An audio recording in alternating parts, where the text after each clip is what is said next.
Libres al Sol. Mi nombre es Francisco Mina y este es un podcast de filosofía, arte y educación. Paulo Freire, Más que nunca, una biografía filosófica, selección de textos del libro Freire Más que nunca de Walter Cohen. Igualdad, sentidos de la afirmación de igualdad. Volvamos a la afirmación freiriana de que nadie es superior a nadie. Para eso hagamos un ejercicio de lógica. Hay tres afirmaciones que pueden desprenderse lógicamente de ella. La primera es igualmente negativa. Nadie es inferior a nadie. Superior o inferior son términos semánticamente dependientes, relativos. Si nadie es superior a nadie, necesariamente nadie es inferior a nadie. Si no hay superiores, necesariamente no hay inferiores.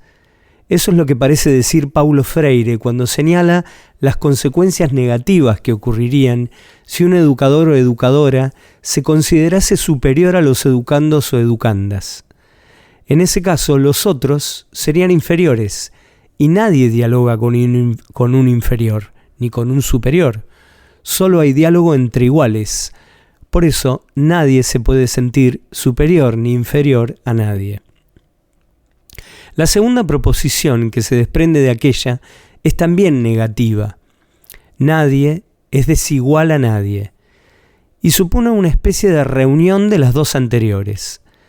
El concepto de desigualdad abarca los de superioridad e inferioridad.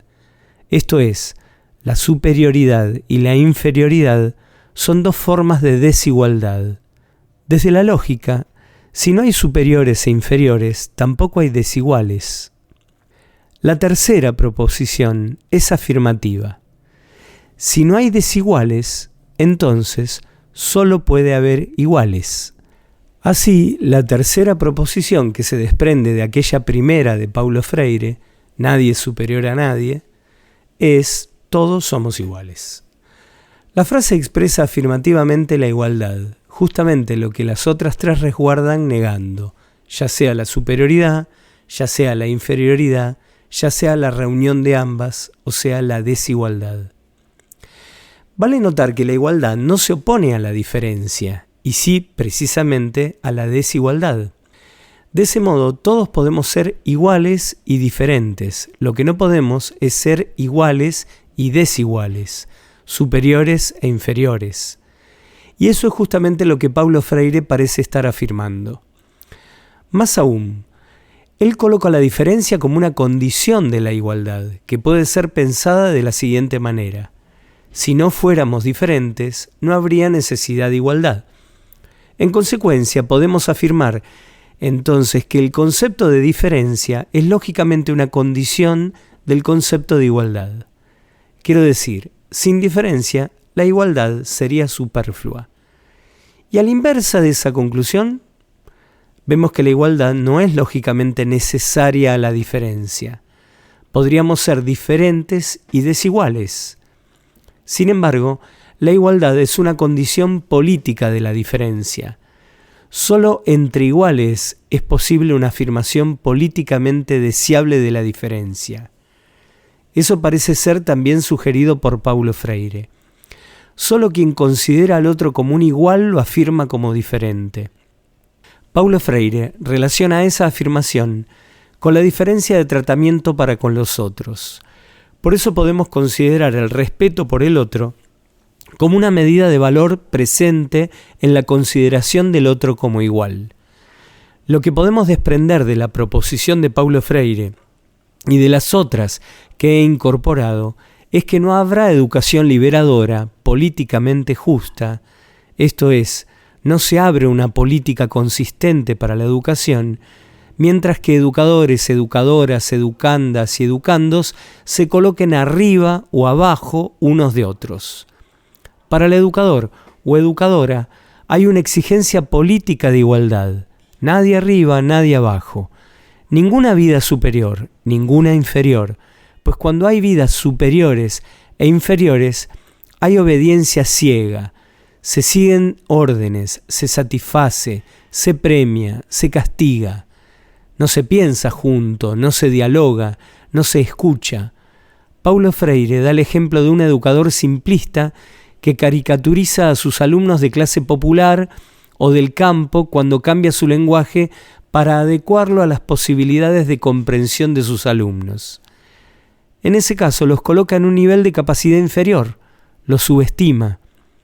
Parte del principio de que son inferiores. En consecuencia, no hay educación políticamente consistente. Ese educador transmite una jerarquía que es incompatible con una educación liberadora. Los estudiantes aprenden con él a sentirse inferiores, cuando es justamente de ese sentimiento que precisan liberarse. Igualdad en la vida, dentro y fuera de la escuela. Hemos afirmado en otro texto el modo en que Paulo Freire reúne la teoría y la práctica, el pensamiento y la vida. En efecto, lo que importa no es la igualdad apenas como concepto o idea, sino cuál es su impacto en la vida de educadoras, educadores, educandas y educandos. En este sentido, no importa solo pensar o postular la igualdad, sino, sobre todo, vivirla en las prácticas educativas. La afirmación de igualdad, no obstante, es desmentida en el tejido de la vida social.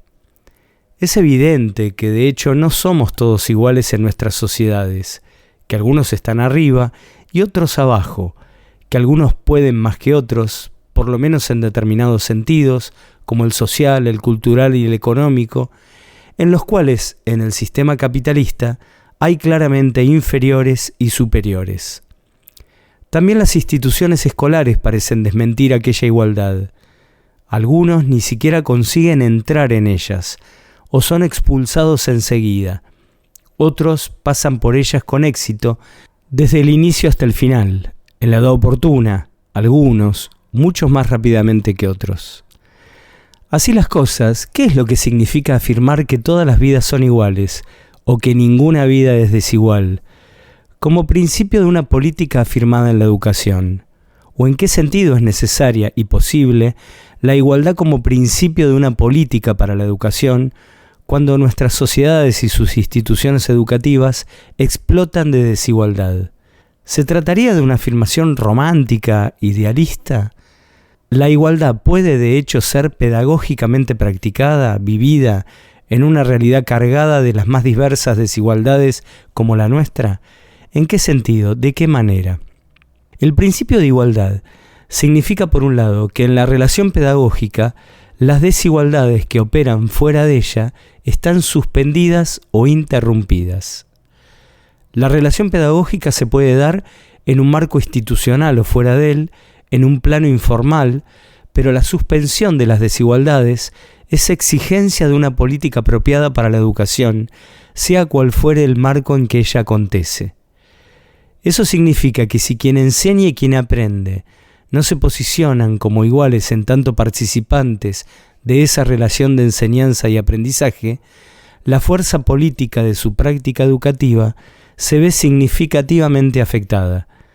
Es el caso, por ejemplo, de cuando la relación pedagógica se inscribe en una política institucional que imposibilita o inviabiliza la efectiva afirmación de la igualdad. Si un educador o educadora no consigue interrumpir esa lógica, no tendrá cómo dejar de enseñar lo que la institución exige, su lugar de superioridad o el lugar de inferioridad del educando. Puede enseñar las teorías más emancipadoras e interesantes, pero lo que los estudiantes aprenderán y vivirán es la lógica de la relación que está siendo afirmada más allá de los contenidos que estén siendo transmitidos. En este sentido, la afirmación de igualdad que estamos sustentando es relativamente simple. Ella solo depende de una decisión corporal, existencial, no solo intelectual, de quien ocupa la posición educadora y de una práctica coherente con esa decisión. Ella puede estar presente en los contextos institucionales más diversos, de los menos a los más autoritarios, en los cuales siempre hay fisuras, grietas y agujeros que permiten interrumpir las prácticas no igualitarias. He aquí un momento en que la dimensión política del educador encuentra proyección y sentido profundos, inclusive cuando el contexto más amplio de la macropolítica educativa parece ser más conservador y autoritario. Por otro lado, ese carácter político se vincula con la dimensión pública de la escuela. La escuela es pública no por ser administrada por el Estado o por no ser regida por una organización privada o particular. Ella es pública porque es para todos, en el sentido de poder ser igualmente habitada por cualquiera y de constituirse en un espacio en donde las desigualdades entre sus habitantes quedan suspendidas, interrumpidas, en el momento en que todos y cualquiera la habitan activamente, dejando una marca propia. A diferencia del carácter político instaurado en una práctica educativa por quien la ejerce, el carácter público de esa práctica lo precede, es constitutivo del carácter igualitario de la forma escolar, y si no lo fuera, no podría ser instaurado tan solo a partir de una decisión personal política del educador o de la educadora. En este sentido, la tradición de la escuela popular latinoamericana afirma un carácter radical de la escuela pública que solo puede ser al mismo tiempo social, general y popular. Una escuela no es verdaderamente pública cuando coloca exigencias que desigualan a los iguales, cuando expulsa en lugar de acoger, o cuando una parte de sus estudiantes puede más que otra en términos de las relaciones pedagógicas que dentro de ellas se establecen por algún criterio imperante en la sociedad en la cual la escuela se inserta y que termina reproduciendo. Que la igualdad sea una condición de la institución y de las relaciones pedagógicas no significa que educadores y estudiantes sepan las mismas cosas o que no existan saberes del educador que los estudiantes precisan aprender, así como hay saberes estudiantiles que los educadores también pueden aprender. Claro que los educadores saben muchas cosas que los estudiantes no saben y por eso llegaron a ocupar los lugares institucionales que ocupan, en particular en sociedades como las nuestras, que regulan las posiciones institucionales en función de los saberes poseídos por los aspirantes a ocupar esas posiciones. Pero esas condiciones no convierten a esos aspirantes en superiores. Educadoras y educadores saben cosas que estudiantes no saben, así como estudiantes saben cosas que aquellos no saben. Saben cosas distintas y hasta pueden saber más en términos de acceso a la información, libros y bibliotecas. Pero no es por eso que son superiores a los estudiantes. Desarrollaron más una igual capacidad de aprender, pensar y saber. Son superiores apenas debido a una educación estructurada según una lógica jerárquica. El valor de la igualdad en educación. Podríamos afirmar entonces, inspirados en Joseph Jacotot y Paulo Freire, que la igualdad es un principio importante y transversal para una política de la relación pedagógica. Esa igualdad es afirmada como principio o inicio, no como meta u objetivo, y atraviesa diversos campos, tales como la vida y la capacidad intelectual, pero también los saberes, el pensamiento, los afectos y los no saberes. La cuestión del saber es crucial para Paulo Freire, y se confunde comúnmente la igualdad de los saberes con el vaciamiento de la función pedagógica. La igualdad política significa que los saberes docentes y estudiantiles no se jerarquizan por las posiciones de poder que cada uno ocupa. Ellos pueden tener valor y sentido epistemológico o estético distintos, pero eso nada tiene que ver con quiénes son sus portadores. Ciertos saberes no tienen más legitimidad que otros debido al lugar de poder que ocupa quien los afirma en la relación pedagógica. En sociedades absurdamente desiguales como las nuestras, existen efectos políticos desiguales fuera de la relación pedagógica, pero no dentro de ella. Docentes y estudiantes, en cuanto tales, no tienen más o menos poder por lo que saben o dejan de saber. He aquí la enseñanza de Paulo Freire.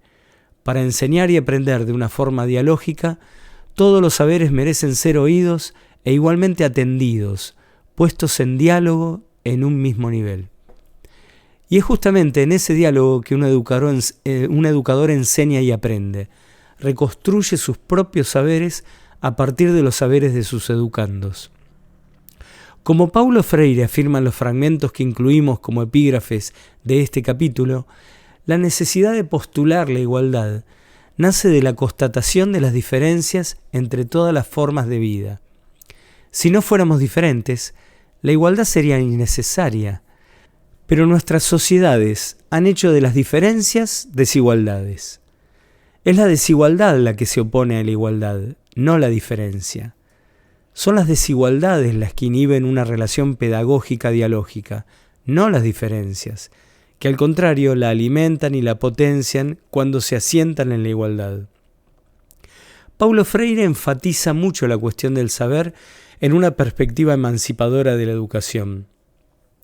Si colocamos el pensar en ese lugar destacado, entonces gana fuerza la afirmación inspirada en Jacotot de la igual capacidad de pensar de todos los seres humanos como principio de esa educación. De tal forma, afirmar una concepción igualitaria de la capacidad de pensar de educadoras, educadores, educandas y educandos pasa a ser una condición política necesaria para que los participantes de esa práctica educativa puedan coherentemente desplegar la igual potencia problematizadora de que son capaces para poner en cuestión sus vidas, el mundo en que viven. Ciertamente las vidas son diferentes, o la vida que atraviesa las existencias se manifiesta de diferentes maneras en los seres humanos, en los animales, en las plantas. Educar significa escuchar, respetar, considerar esas diferencias. Sin ellas, la vida sería mucho menos vida. La igualdad de todas las vidas que hacen parte de una práctica educativa como su principio político es una condición para que las diferencias sean enriquecedoras y no aniquiladoras, en una dirección políticamente adecuada, si la educación pretende contribuir para que esas existencias desplieguen toda la vida que ellas son y contienen. Amor, el eros pedagógico de Paulo Freire. Alcanzo a discernir tres concepciones principales del amor. En principio, la concepción romántica, que se centra en el éxtasis del encuentro. Después, la concepción que podríamos llamar comercial o jurídica, según la cual el amor sería, al fin y al cabo, un contrato. Hay también una concepción escéptica que considera el amor una ilusión. Lo que yo intento decir en mi propia filosofía es que el amor no se reduce a ninguna de estas tentativas y que el amor es una construcción de verdad. ¿Verdad acerca de qué?, se preguntarán. Y bien, verdad acerca de un punto muy particular a saber. ¿Cómo es el mundo cuando se lo experimenta desde el dos y no desde el uno? ¿Cómo es el mundo examinado, puesto en práctica y vivido a partir de la diferencia y no de la identidad? Hasta aquí una cita de un libro muy bonito, Elogio del Amor, de Alain Badiou y Tronc, un libro del 2012. Paulo Freire recrea ese enigma o misterio del eros pedagógico, de una pedagogía invisible, inesperada, imposible. Es esto lo que más enseña, un eros tan imposible como necesario para una vida amorosa que no puede ser vivida, y al mismo tiempo es la única que vale la pena ser vivida. Es lo irrenunciable de sus pedagogías, desde pedagogía del oprimido hasta pedagogía de la autonomía. De todas ellas, ya de las primeras, las más asertivas, afirmativas y categóricas, incluso antes, en la educación como práctica de la libertad, en que define la relación de opresión como una relación violenta, a un tiempo desamor y un impedimento para el amor. Al contrario, la posición radical, también concebida ahí como un diálogo munido de crítica, autoconfianza, coraje, humildad, esperanza, fe y confianza, solo puede ser amorosa, pues la educación es un acto de amor. Como también dice Tiago de Melo en el poema Canción para los fonemas de la alegría, dedicado a Paulo Freire durante el exilio compartido en Chile, el amor y la música del pensamiento y de la vida de Paulo Freire, hechos canción de rebeldía y de alegría. En Pedagogía del Oprimido, el amor es una condición de la verdad de los actos, tanto de los opresores como de los oprimidos. En el caso de los opresores, mide la verdadera solidaridad de sus acciones. En el caso de los oprimidos, su rebelión amorosa inaugura una vida verdadera, libre, un pasaje del amor a la muerte, del amor a la vida. Los amores a la vida, al mundo y a los seres que lo habitan son considerados en esa misma obra una condición del diálogo y de la propia pronunciación del mundo, en la medida en que son actos de creación y recreación. Más aún, el amor es diálogo en tanto expresión de coraje y de compromiso con la liberación de los oprimidos, que al mismo tiempo torna posible el amor, pues no es posible el amor cuando hay opresión. Citando al Che Guevara, Freire recuerda que toda verdadera revolución nace del amor y solo puede ser un acto amoroso. Recordemos el final de Pedagogía del Oprimido, sus últimas líneas. Si nada queda de estas páginas, esperamos que por lo menos algo permanezca, nuestra confianza en el pueblo, nuestra fe en los hombres y en la creación de un mundo en el que sea menos difícil amar. Prestemos atención, la fe y la confianza en la creación de un mundo en que sea menos difícil amar. He aquí la pasión vital, irrenunciable, el sentido más profundo de Pedagogía del Oprimido y de toda la vida de Paulo Freire. Su credo pedagógico más íntimo, su método, su teoría, su filosofía, su vida, la creencia en la posibilidad de, a través de la educación, crear un mundo en que sea menos difícil amar, y también su fuerza política innegociable, irrenunciable. El capitalismo es inaceptable por muchas razones. La principal de ellas es la forma como hace imposible amar de verdad. No hay prácticamente libro, carta, entrevista de Paulo Freire en que el amor no aparezca. En una de las cartas que componen Cartas a quien pretende enseñar, la amorosidad es mencionado enseguida después de la humildad como una condición para ser educador. La humildad no tiene tanto que ver con una virtud moral en relación con la valoración de sí mismo, sino con una relación abierta, flexible y crítica respecto de los propios saberes. Es una especie de humildad socrática. En cuanto educador, ser humilde es una exigencia para todos aquellos que se respetan a sí mismos y a los educandos como sujetos legítimos y al mismo tiempo falibles, limitados e inciertos de conocimiento. Es una condición que permite escuchar a cualquiera en la medida en que todo el mundo sabe e ignora algo. Es una forma de humildad entre iguales, incompletos, seres deseosos de ser y conocer más. Por eso el educador aprende primero a enseñar, pero también aprende al enseñar algo que es reaprendido por estar siendo enseñado.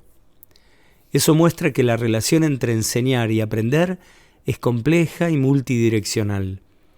El educador amoroso aprende lo que enseña antes de enseñarlo para poder después enseñarlo. Pero también aprende o reaprende lo que enseña cuando lo enseña para poder reaprenderlo y también reenseñarlo. Esto se repite cada vez que enseña. Por eso, de cierto modo, el aprender tiene prioridad epistemológica, pedagógica sobre el enseñar, y es necesario amar el aprender para poder enseñar lo que se enseña. Porque en la medida en que no se puede enseñar algo sin al mismo tiempo aprenderlo, si no se ama aprender, no es posible enseñar de verdad. De esa forma, la relación entre amar, el enseñar y amar, el aprender, es compleja, multifacética y entrelazada, ya que amar enseñar precisa y se alimenta de amar aprender, pero también amar aprender se alimenta y precisa del amar enseñar. Y además, amar enseñar, al amar aprender, se alimenta a sí mismo. Quien enseña amorosamente no solo aprende lo que enseña, sino que también aprende amorosamente en el enseñar al enseñar. Como resultado, el amor pedagógico transforma, pues quien ama enseñar no sale de la misma forma después de enseñar, no puede enseñar de la misma forma, porque ama aprender al enseñar. Enseñando aprende, aprendiendo ama enseñar como forma de abrir el enseñante que se es hacia otras maneras de ser enseñante. Siendo así, el mundo parece estar invertido. Para un educador o educadora, lo primero y principal pasa a ser lo último. Lo que sería lo más fácil se vuelve lo más difícil. Esto es, amar su propia pasión de aprender y enseñar. Maestras y maestros padecen la negligencia de condiciones indignas, en particular en la educación pública. En el mundo que vivimos en el actual Brasil, por ejemplo, en Duque de Caxias, así como en muchos otros municipios de Brasil, maestras y maestros soportan meses de atraso salarial. Constantemente se les falta el respeto. Son violentados y desconsiderados. Y como ellos y ellas, escuelas y alumnos están desatendidos, descuidados, igualmente irrespetados. ¿Cómo es posible para maestras y maestros educar de verdad en un mundo en que son tratados constantemente con desamor? Lo que hace extremadamente difícil que puedan amar su mundo pedagógico, descuidado y desatendido por décadas de negligencia y desinterés. ¿Cómo educar sin amar lo que se enseña, el lugar que se ocupa como enseñante, el suelo que se pisa, las personas para quien se enseña? Para Paulo Freire el amor es una condición esencial, sin la cual, leemos en el primer epígrafo del capítulo, no hay educación posible. Si no hay cómo amar, no hay cómo educar, cómo enseñar y aprender. En ese sentido, amar no tiene apenas el valor de una pasión o afecto por el otro. Amar a alumnos y alumnas significa amar la posición que ocupan, la relación educativa, la propia posición de quien enseña. Amar el mundo común que puede ser construido a partir de la relación pedagógica. Para eso es necesario respirar condiciones dignas, sentirse respetado y respetar la profesión. Por eso enseñar es un acto amoroso en múltiples sentidos. Un educador ama enseñar, su enseñar, pero también el enseñar de quien aprende y del mundo que enseña. Él también ama aprender, su aprender, y también el aprender de quien aprende con él. Ama repensarse permanentemente a sí mismo y ama ayudar a otras y a otros a repensarse a sí mismos.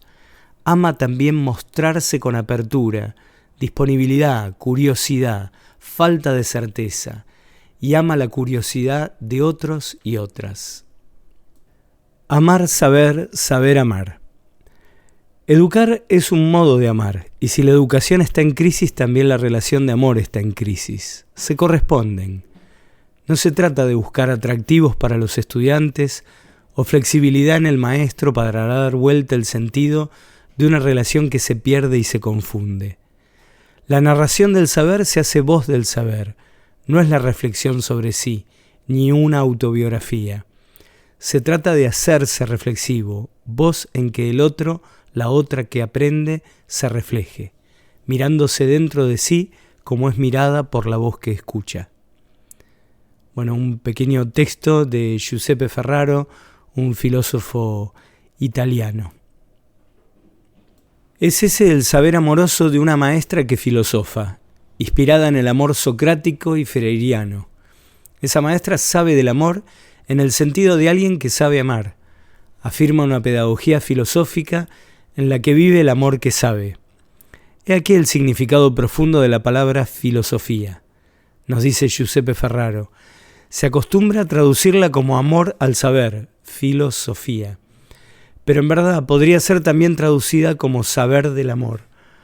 Saber las cosas del amor, saber amar, como saben Sócrates y Paulo Freire, filósofos en el sentido más propio de la palabra. Precisamente ese autor, el napolitano Giuseppe Ferraro, también educador en la filosofía, ayuda a pensar el valor del amor en Paulo Freire. En la Scuola dei Sentimenti, la escuela de los sentimientos, diferencia pasiones, emociones y sentimientos. Las primeras se poseen y las segundas se dan, pero ambas son pasajeras, efímeras. De modo diferente, los sentimientos son hechos de tiempo, y por eso pueden ser enseñados, porque perduran en el tiempo. Más aún, precisan ser enseñados porque son hechos del tiempo de las relaciones, de los lazos que nos hacen ser lo que somos. Son tejidos en el cuerpo a cuerpo de las relaciones que afirmamos socialmente. Y cualquier práctica educadora que anhele afectar los modos de vida instituidos, precisa educar la forma en que son tejidos los sentimientos. Quien enseña, dice Ferraro, restituye cuando enseña un tiempo propio, interior, que recibió de otros en la propia formación, y ahora entrega a otros y otras a quienes forma. Por eso enseñar es restituir un tiempo que no es el tiempo cronológico de la institución escolar. Al contrario, exige suspender ese tiempo y atender a otro tiempo, hecho más de encuentros en la trama de las relaciones amorosas entre las personas que del pasaje objetivo de un movimiento numerado. Educar exige cuidar de ese tiempo, un tiempo de sentimientos, el tiempo del amor, el tiempo de la filosofía, del amor por el saber, pero antes que nada, del saber amar. En otros trabajos discurro sobre los tiempos griegos, Cronos, Kairos y Aion. En pocas palabras, Cronos es el tiempo del reloj, el número del movimiento según el antes y el después, el tiempo que pasa y no se detiene. Cronos tiene dos partes, pasado y futuro, con el presente como un límite entre los dos. Es el tiempo de la ciencia, de la institución, de la historia. Kairos es el tiempo de la oportunidad, el momento preciso, un carácter cualitativo en el ahora fugaz y no cualificado de Cronos. Es un momento que se vuelve cualificado, único, singular, insustituible. Por su parte, Aion es el tiempo de la infancia, del presente, del eterno retorno, del juego, del pensamiento, del arte, de la filosofía, del amor. Se ama en Aion, en un tiempo presente, de presencia, de entrega y de arte. Saber amar. He aquí el saber principal, primero, radical de la educación. Saber encontrar en el tiempo cronos de la institución la suspensión de ese tiempo de la escuela como institución para evitar el tiempo de la forma escolar, scolé, y el tiempo libre. Si no permite sentir ese tiempo liberado, una escuela no es una escuela.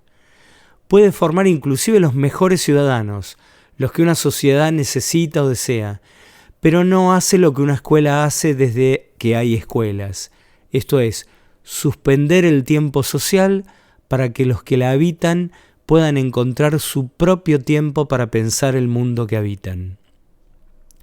El amor como sentimiento es tan importante en la educación que Giuseppe Ferraro afirma: sin la educación de los sentimientos no hay educación posible, porque el amor, y de una forma más general todos los sentimientos, es la medida del propio habitar el mundo, del compartir el mundo con otras y otros.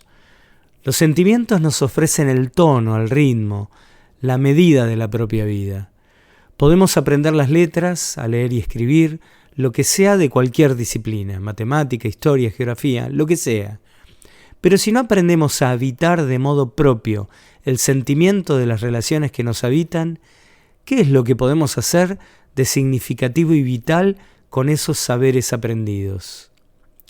Por eso, educar los sentimientos es ayudar a componer un tiempo propio, propiciar un componerse a sí mismo en la trama de las relaciones y lazos que nos constituyen en aquello que somos y podemos ser. Por eso, la educación es un trabajo artístico, musical, filosófico, con los sentimientos. Escuchar la voz en la palabra, crear las condiciones para que todos consigamos componer nuestra propia melodía, para que podamos sentir la música que nos hace ser realmente aquello que somos. Más aún, la filosofía, como acabamos de afirmar, es la vivencia de un sentimiento por el saber y de un saber sentimental. Es eso que aprendemos en una escuela cuando ella es una escuela más que una institución, cuando una escuela es filosófica en ese sentido más propio de la palabra. Por eso la filosofía es una posibilidad imborrable de la educación, aquella que permite a una práctica educativa ser realmente aquello que ella es y a los que la habitan encontrarse con lo que realmente son. Como acabamos de ver, y Ferraro muestra, la filosofía carga un sentimiento en su propio nombre, en la etimología griega de su palabra, filosofía, sentimiento de saber, saber de sentimiento.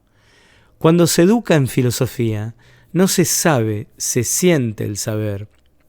Se siente el tiempo propio de pensar y saber con otros y otras. Se sabe en el sentido en que sabemos una comida, en que la sentimos, saboreamos. Sabemos amar porque experimentamos. Saboreamos, sentimos el amor. Por eso, una educación solo puede ser filosófica para poder ser la educación que es. Y también por eso, ella solo puede ser una educación en los y de los sentimientos. La filosofía, nos continúa diciendo Giuseppe Ferraro, no es algo que pueda ser enseñado. Pues no se enseña filosofía, sino que cuando una escuela es una escuela, en ella se enseña con filosofía. He aquí el valor de la filosofía, no como disciplina, sino como saber sentimental. Se puede enseñar cualquier disciplina, con o sin filosofía, inclusive la propia disciplina filosofía. Esos desdoblamientos de una educación en los sentimientos, afirmada por Giuseppe Ferraro, son inspiradores para pensar la amorosidad que Paulo Freire afirma y que atraviesa su obra y su vida. Por eso sus ideas sobre la educación pueden ser leídas como la afirmación de una educación filosófica en los términos que acabo de presentar, aquella en la cual se enseña con ese sentimiento de saber y saber de sentimiento que es la filosofía. En un capítulo anterior, Paulo Freire fue asociado a una tradición filosófica, en la cual la filosofía es mucho más que una forma de vida, que una teoría o un sistema de ideas. Las líneas aquí trazadas refuerzan ese camino, no solo sus ideas, sino también la vida filosófica de Paulo Freire son una escuela de los sentimientos. Ella afirma una educación sentimental en la amorosidad, en la búsqueda de un tiempo propio para que cada uno pueda ser aquello que es y no aquello que las condiciones económicas y políticas imponen para su vida. En otras palabras, Paulo Freire dedica su vida educadora a los que no son escuchados, para que ellos puedan hacer escuchar su propia voz, puedan expresar la voz que hay en su palabra. Hasta aquí esta primera parte de la selección del libro de Walter Cohen, Freire más que nunca. Tendremos después un segundo audio para completar la selección del texto. Que anden bien.